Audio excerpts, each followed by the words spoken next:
Welcome back, America. You know, if it's the Hugh Hewitt Show, we're going to have someone from Ohio on. I happen to have the next Lieutenant Governor of Ohio, Rob McColley, is Senator Rob McColley, State Senator Rob McColley. He's also the candidate for Lieutenant Governor, running with Vivek Ramaswamy. Welcome back. You just reminded me I asked you about this last year, and you got thrown into the briar patch. So you did. You had some foresight, Hugh. How are you liking being a statewide candidate? Because that's different. It's just so different. It's different. You know, in my role as Senate President, I've had the opportunity to get across Ohio, but we're certainly getting across Ohio an awful lot more right now than we were before, and it's great. Ohio, as you know, is such a diverse state. It's got so many great things in all different regions, and it's great to be out there meeting people and learning what their issues are. So you and Vivek Ramaswamy are running against the face of COVID. Mm-hmm. I'm just curious, how often do you bring that up, and how often does she bring that up? Because I really wouldn't want to be the face of COVID. It was great during COVID, but I really wouldn't want to be defending it now. Well, we're bringing it up pretty regularly that she was at the helm of the Ohio Department of Health during COVID, and one of the first health directors to shut down schools, shut down an awful lot of businesses, sometimes multi-generation businesses, et cetera.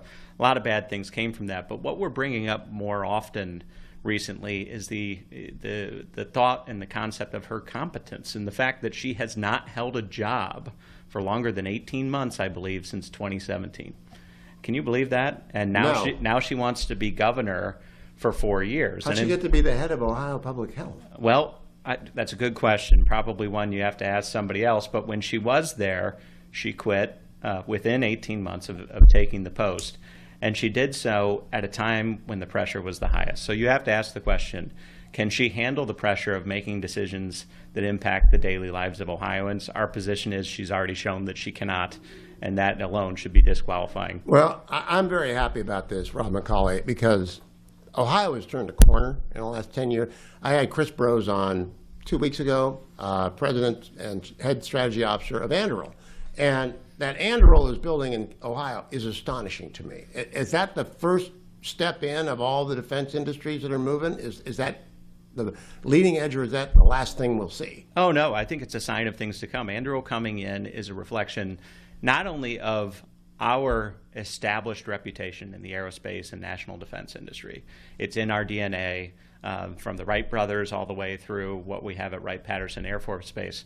But also, I think it's a reflection of the fact that from our tax and regulatory environment in the state, under Republican leadership, we've done an awful lot of good things. You and I were talking off air about how Ohio was the biggest jump in rich states, poor states that ALEC puts out, measuring pro-business climate. And we got over Michigan. We did, and that's always important. That's always important. You got to beat that state up north.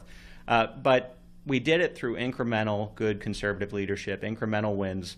Right now in Ohio, we have the lowest tax rate in the Midwest, a single flat income tax of 2.75%. That's remarkable. When I joined the legislature, it was 7 brackets, and the highest was 7.5%. And you had a death tax. We did. My dad died, and I went back to take care of the estate because I'm the lawyer in the family. I just couldn't believe it. Is that gone now? That's gone. That's been gone for a while. Actually, John Kasich got rid of that. So, good for him. Especially in a state that has an awful lot of agriculture and a lot of people who own a lot of land, but maybe don't have the bank account balance that a lot of other people do. That was important. How is the backpack bill working out? I've long been an advocate of that. I go down there and I see the Center for Christian Virtue all the time. Mm-hmm. Is it working?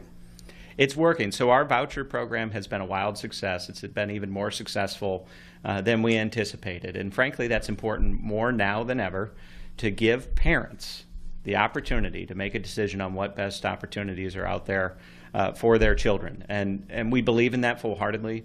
I know Vivek believes in that full-heartedly. We're going to empower parents to make the decisions on behalf of their family, plain and simple. Pretty interesting that the vice president all of a sudden is from Ohio. Vivek, of course, a national figure. You're surrounded by, I assume, national media on this campaign. Is that the case? Are they just all over the Ohio campaign for governor and Senate? We have John Husted running against Sherrod Brown. Yeah, we have a decent amount of national media attention. Part of that is because it's Ohio. Part of that is because of Vivek's profile on a national stage. And also, as you mentioned, we have a Senate race that's going to be one of the most hotly contested here in the country this year, just as it was 2 years ago. But we're confident that we're going to be on the winning side of all of those. I'm curious, Rob McColley, how much do you have to raise now for a governor's race and for a Senate's race to the extent you know? Yeah, well, I think it's a moving target. In this governor's race, more money has been raised and more money has already been spent than any other governor's race in history. And part of that is just simply because things have changed on the political side. We've raised in excess, I believe, of probably $40 to $50 million on the hard dollar side. There are outside groups that have also helped in the race, VPAC, for example. But on the Senate side, we were the most expensive Senate race in the United States history 2 years ago. Yeah. $500 million. It's going to be at least several $100 million this time, potentially $500 million again. We anticipate the governor's race might already be over $100 million in the state of Ohio. No one must be able to turn on a television or a radio set without running into campaign ads. Now, that's both good and bad, but it's either way. Where are you spending most of your campaign time? I assume in Cuyahoga County, but tell me if that's the case. It's everywhere. It's everywhere. We're spending time in Cuyahoga County. I've been down to Marietta probably 4 or 5 times this year. For those of you who don't know, that's down in Appalachia along the Ohio River. We've been over to the Mahoning Valley already on several occasions, Dayton, Cincinnati, Northwest Ohio, where I'm from, everywhere. The election will be over by the time I get there. I'm going to the game this year. It's a Saturday after Thanksgiving, taking my boys because they've never been to the shoe and never seen Michigan get beat by Ohio State. Are you a Buckeye? I'm a third-generation OSU alum, so okay. Yes. So are you feeling good about this year? I'm feeling good about this year. I think we got the monkey off our back with the win over that team up north last year. We're bringing a lot of talent back. We've been able to manage this transfer portal thing pretty well. So yeah, the Ryan Indiana delegation just jawing at me after I brought up Ohio at lunch. They're jawing about Kurt Signetti, and we got the 5-star receiver and all that kind of stuff. Well, they've never been here before. Oh! You got to give them a little bit of grace, you know. What do you think about NIL? Are you guys doing anything about NIL, or do you want Congress to do something about it? We were one of the first states to actually enact NIL legislation to try to put some guardrails around it, while also making sure that all of our universities could participate on a level playing field. I personally believe with the way this has gone, Congress is going to need to step in at some point and put some guardrails around this, if for no other reason than to do what's in the best interest of the student athletes, who I think in many cases we're seeing are running into some roadblocks along the way. The transfer portal, we're seeing an awful lot of people who are entering the transfer portal, and then they never get another opportunity. More kids wind up remaining in the transfer portal, I believe, than actually end up exiting the transfer portal to wind up at a school. How is state higher education doing?